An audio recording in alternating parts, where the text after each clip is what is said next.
Hey guys, welcome to Instagram Live on Thursday. Today I don't have any guests, but today we are doing a Q&A. So thank you so much to everybody who sent questions ahead of time. I'm super excited to get right to it.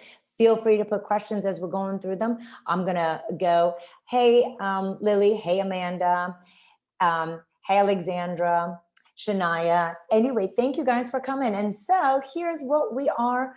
Hey Leah, and Royza, Kay, Vandertop. All right, the first question was about gluten-free diets. If you don't have celiac disease, do you need to be on a gluten-free diet?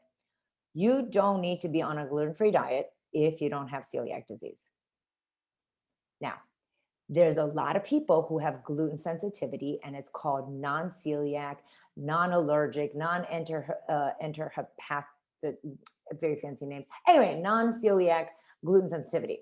What does that mean? That means that there's people who eat gluten and then they have bloody stools, they have belly pain, they have bloating, they have gas, they have brain fog, they have fatigue, they have all these symptoms. But when they have the lab tests and the endoscopies and the colonoscopies, that it doesn't look like there's celiac disease. So what does that mean? That means that those people that are sensitive to gluten should avoid gluten.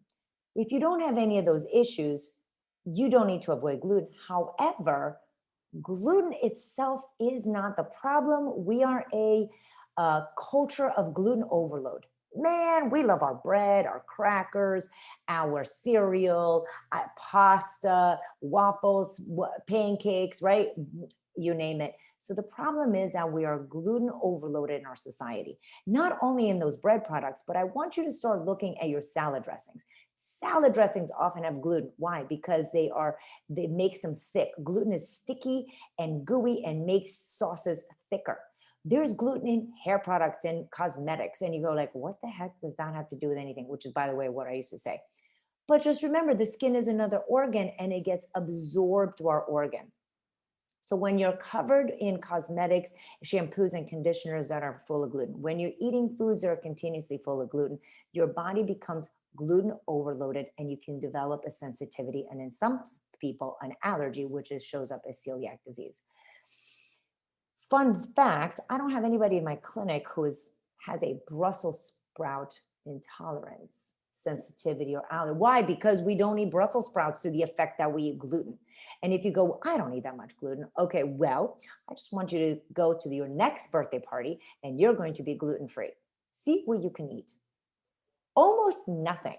If gluten wasn't overloaded in all our products all the time, we should be able to go to a birthday party, Thanksgiving, Halloween, Christmas, Easter, holiday, and be able to eat many, many different things. But once you go gluten-free, everyone is like, there's nothing that you can eat.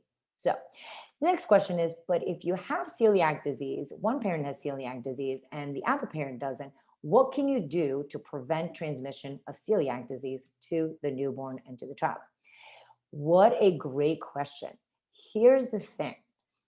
It is a complicated question. I would love to tell you that I could do an Instagram live and get to all the issues, but this is exactly why we developed the Holistic Healthy Baby course. And in fact, section 1, which is being released May 20th, covers this whole thing in 25 modules. So because it's not just a simple answer of which probiotic can you take, it is a whole list of things that we need to consider when we try to prevent our children getting the illnesses that we have suffered with.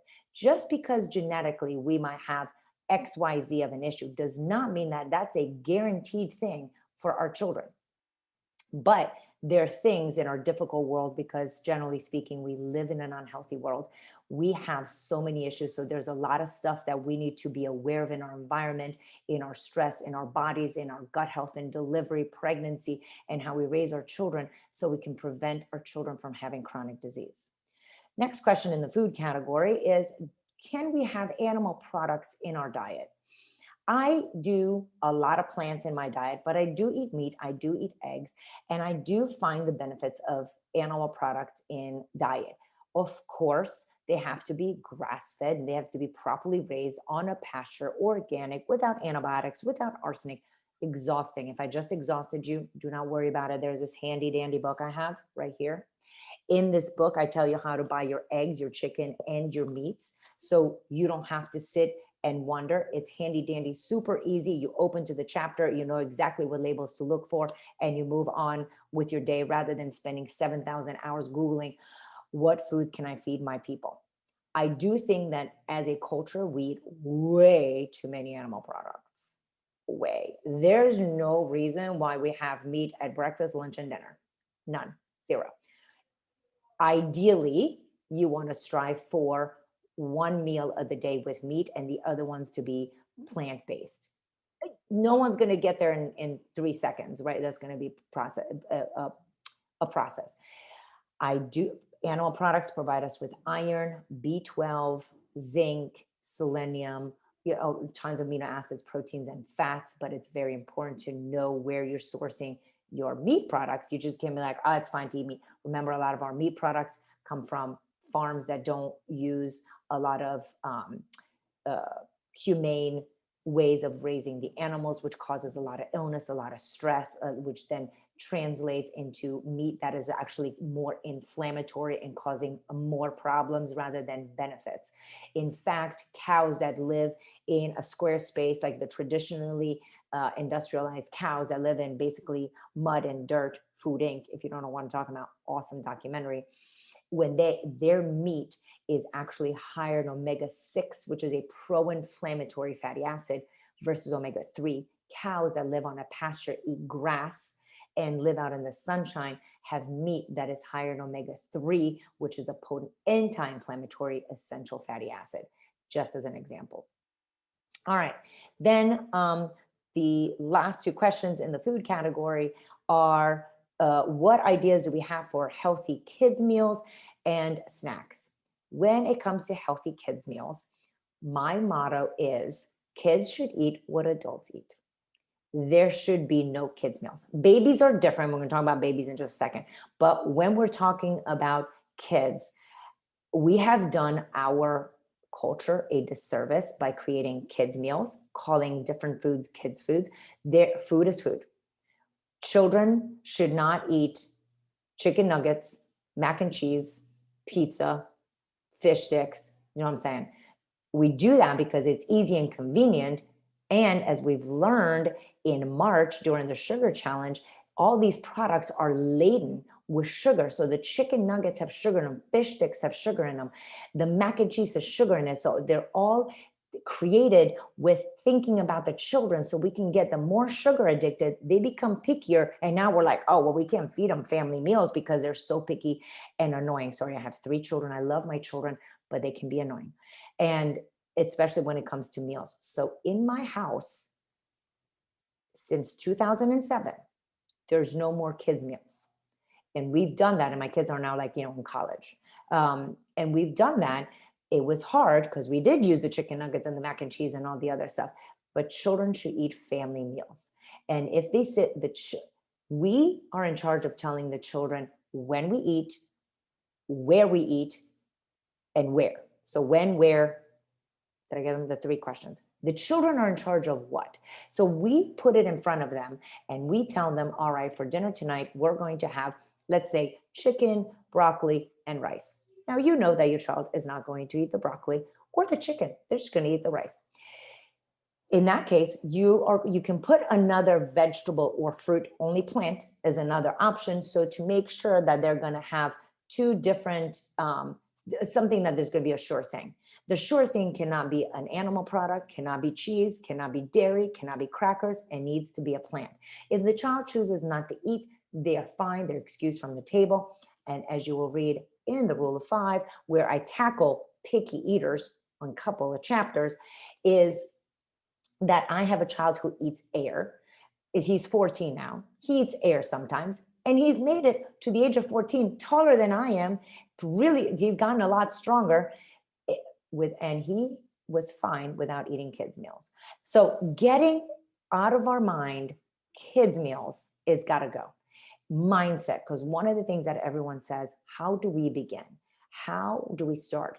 Is mindset. If in your mindset, you're like, there's no such thing as kids' meals, there's just family meals, or my favorite, There's just meals and we're going to eat them. You're going to stop making your life so super complicated, because that's what we're experts at, complicating our life. Let me cater to him, cater to her, to my partner, to people I work with, to my friends. Like, enough with the catering. Like, when you come to my house and we're having a cookout, you're going to get good food.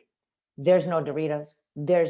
We do have some chips, but everybody knows to look for ingredients. What kind of chips? There's not a soda. There's no juice. There's no Gatorade. There's no sports drinks. And we have fruits. We have vegetables. We have meat, grilled meat and stuff.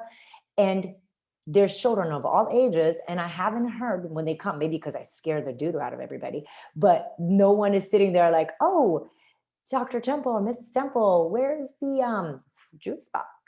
They know it's not happening, and no one cries, and everyone stays till the end, and I have to kick them all out. So I know they're having a good time, which is always really great news. And then snacks. Snacks are our culture's undoing, right? And just so you guys know, fun fact in the book is that the American culture, we have taught people about snacks in the 1950s after World War II. That's when we created snacks. And it was in the 1980s when everybody became so busy, so exhausted, running in a million directions, where snacks became the mainstay of the culture. And in fact, around the world, we're known as a snack culture. I'm not sure that that's really that awesome. So our children, from the little, they're like, snack, snack, snack, snack. I mean, how many TikTok videos can you see with snack, snack? Because we're creating it. They don't know about snack. They're not born out of our womb with snack. But we're like, would you like a snack? How about a snack? How about this snack? And we name snack a cracker, a chip, a pretzel. What if we started naming chicken snack? Would you like a snack? Here's like grilled chicken. Would you like a snack? Here's broccoli.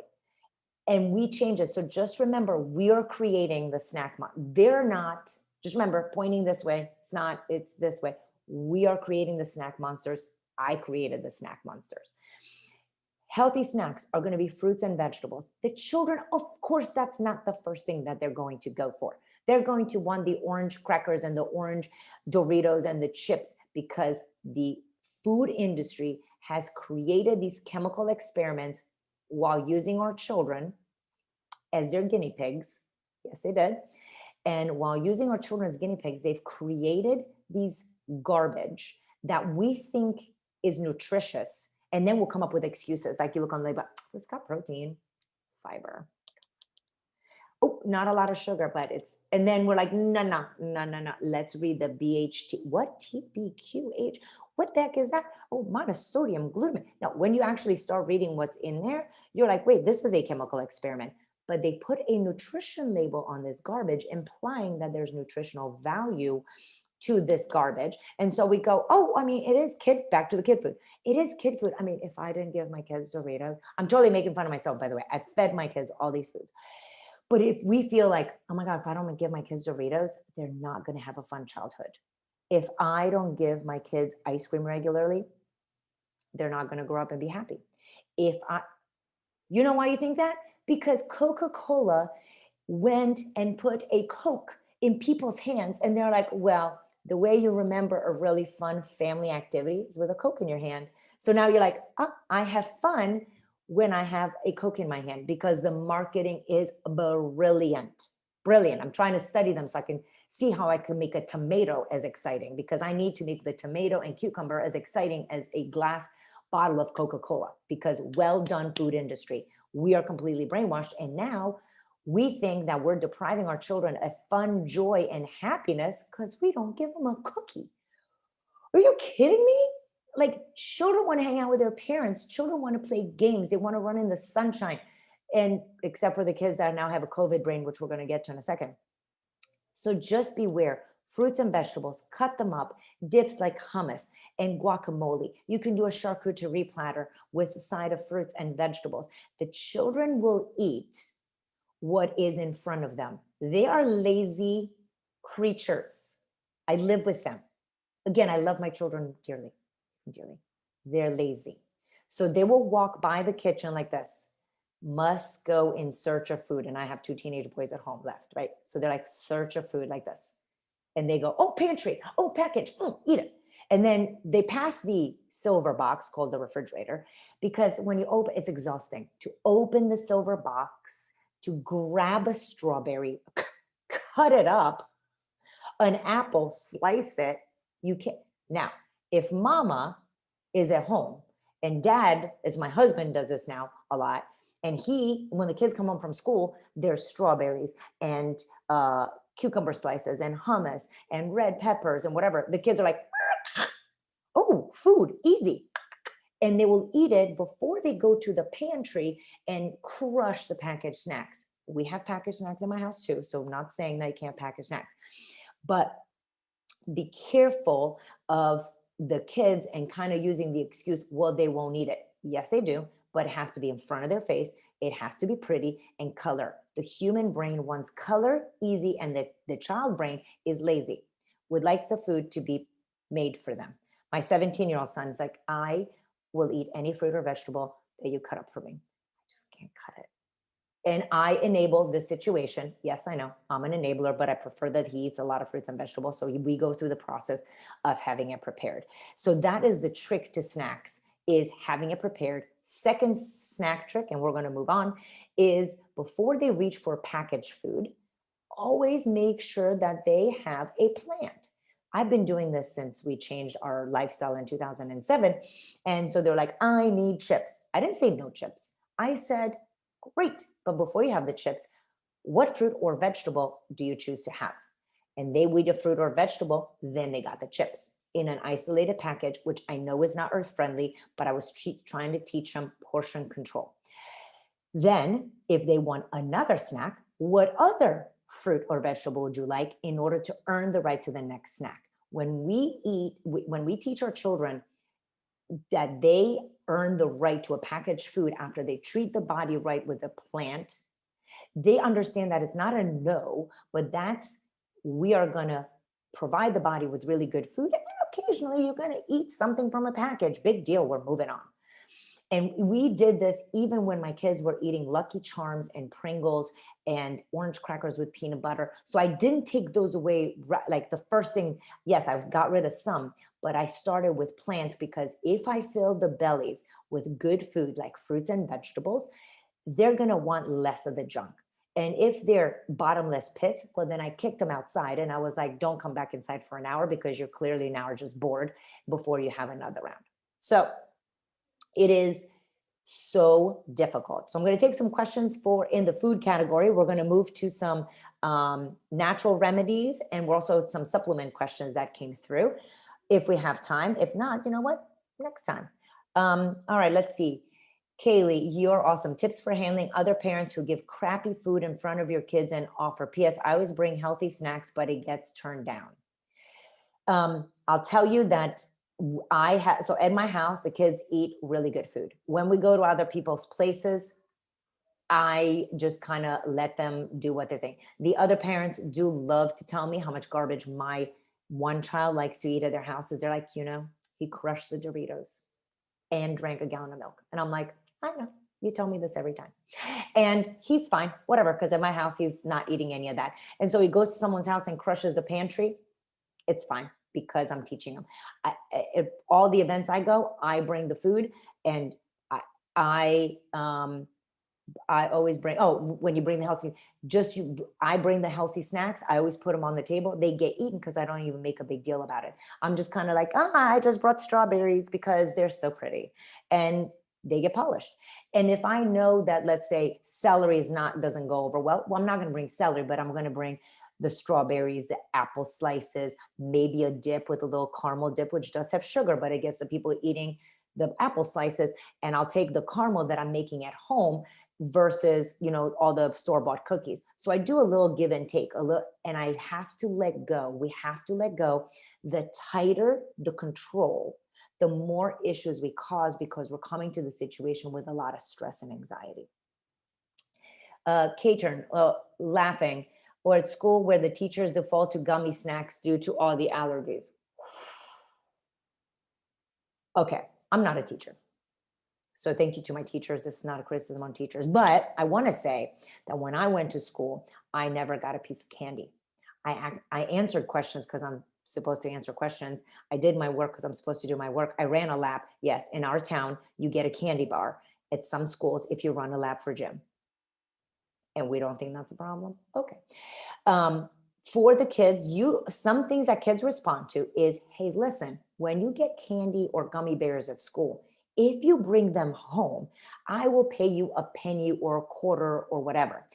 When you turn in 10 gummy bears, we can go to the dollar store and you can get a dollar thing. Or I have moms that have already bought, let's say, at the dollar store, a pack of 4 cars or something. And when the kids bring the loot from school, whatever, and then you count how many, the mom's like, oh, here's a thing as your exchange. So now, or stickers or stamps, or you can do quality time with them. And so basically you can just do a barter system where the kids don't feel left out and they don't feel like they didn't, because there's nothing worse than being like, well, so-and-so got this and so-and-so got that. And your kid's like, okay, well, I'm not allowed to eat any of that. You're like, oh no, when I go home, I get much more awesome treats because I get to trade in. So the trade-in really works for a lot of families, and I deal with a lot of kids with food allergies. So the trade-in is like awesome blossom. And for a lot of families, it's what is needed. All right, guys, if you have any other questions, I'm going to cover, we only have a couple minutes for natural cold. So the question was, what should we do for natural cold remedies? Great thing is on my Instagram page. I have holistic approaches to snot and a holistic approaches to congestion. That is only a few posts down. So you can actually pop right to that and it will help you. Sinus infections, pop over to the post for holistic approaches to congestion. The wet sock method is in there. Also, don't forget craniosacral therapy is a little known tool. Jewel, I don't perform it. You need to go to craniosacral therapist or a chiropractor to help loosen up all the different situations from your sinuses in here. Open the eustachian tubes, and don't underestimate the power of a salt room. All this is in a post down there in my Instagram page. Melanin. How do you build more melanin so you become less likely to burn?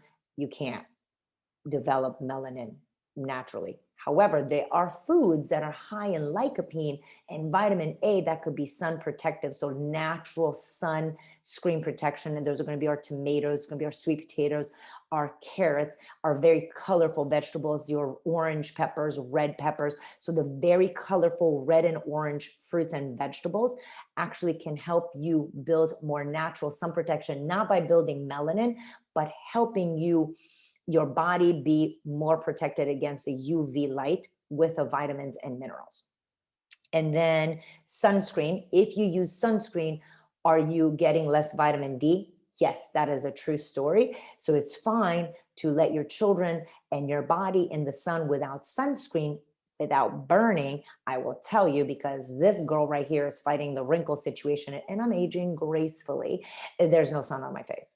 So I'm always sunscreened up on my face. The rest of my body, I allow some sun exposure, but it's going to be I'm like weighing the freckles and sunspots. Just remember, at age 48, you don't want all this is going to show up and it looks really old. So this is all covered up either with a shirt or sunscreen. And I will let my arms and my legs get some more, and I have to take vitamin D. I'm just saying. And then how to clean. So Jenya, how to clean your liver after taking antibiotics for 6 weeks. Pectin, there's a pectin recipe. I do have that down on my page, which is basically it's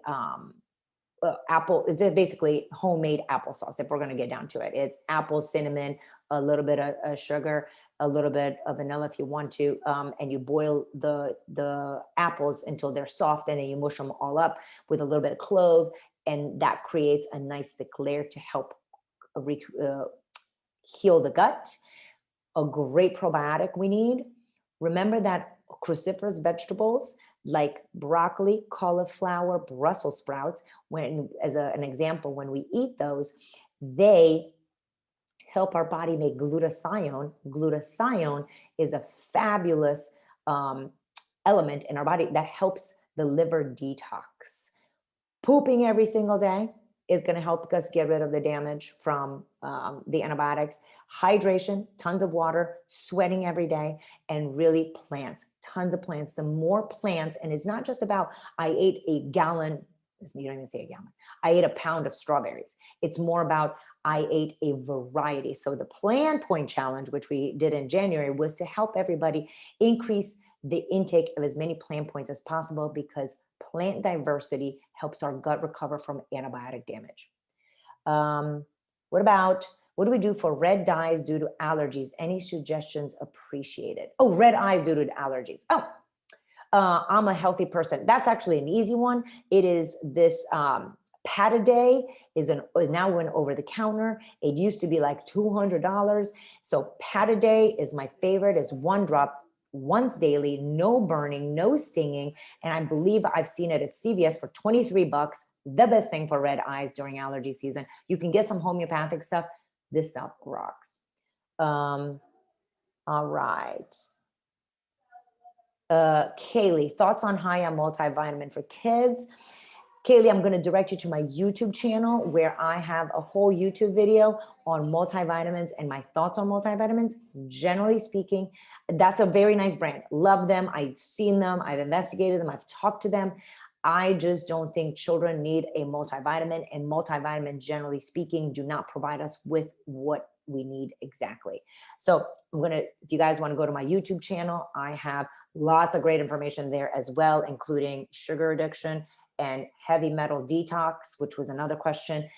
My latest one is how to turn your hot tub from a chlorine hot tub into a saltwater spa. So easy.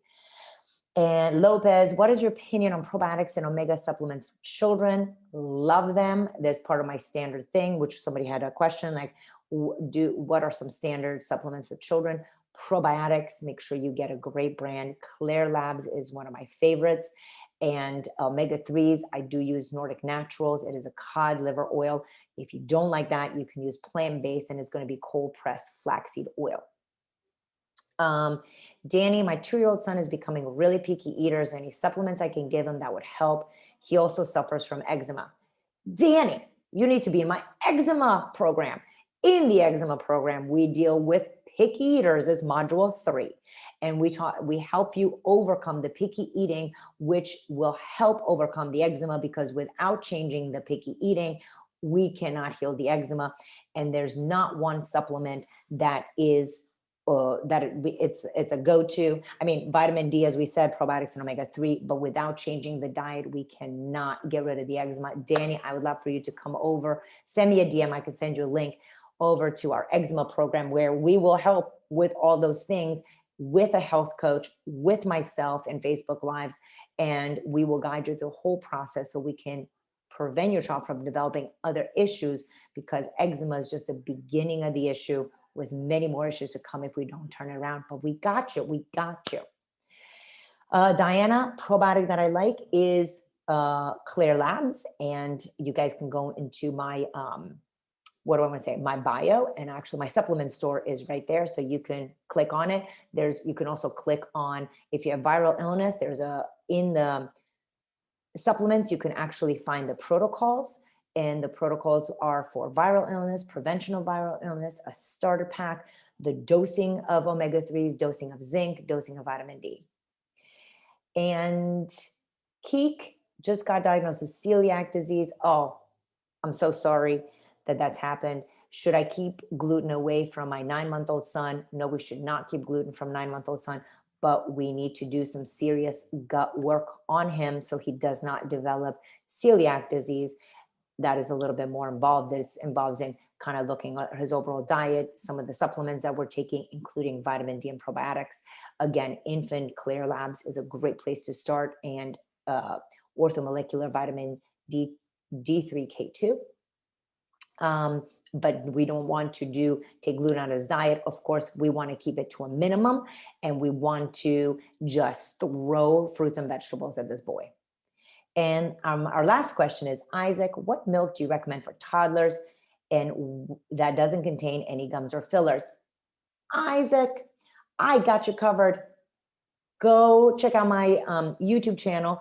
In my YouTube channel, I have a 10-minute video that tells you how to buy the milks, how to read the labels, which ones are my favorite, which ones you should avoid. And it's easy peasy because it's going to take some time to tell you exactly all the brands. But on my YouTube channel, under Dr. Anna Maria Temple, we have the multivitamin video and how to buy milk video, with more great videos to come. So anyway, thank you guys so much for joining me today, and stay tuned for next Thursday. I think I have a guest next Thursday. No, I'm in a podcast next Thursday. So, but we'll see you next time, and I will do some more Q&As because I loved you guys sending me all this information about what is on your mind, because it helps me gear our Instagram lives and YouTube videos to your needs. Have a wonderful week, everybody. See you next week.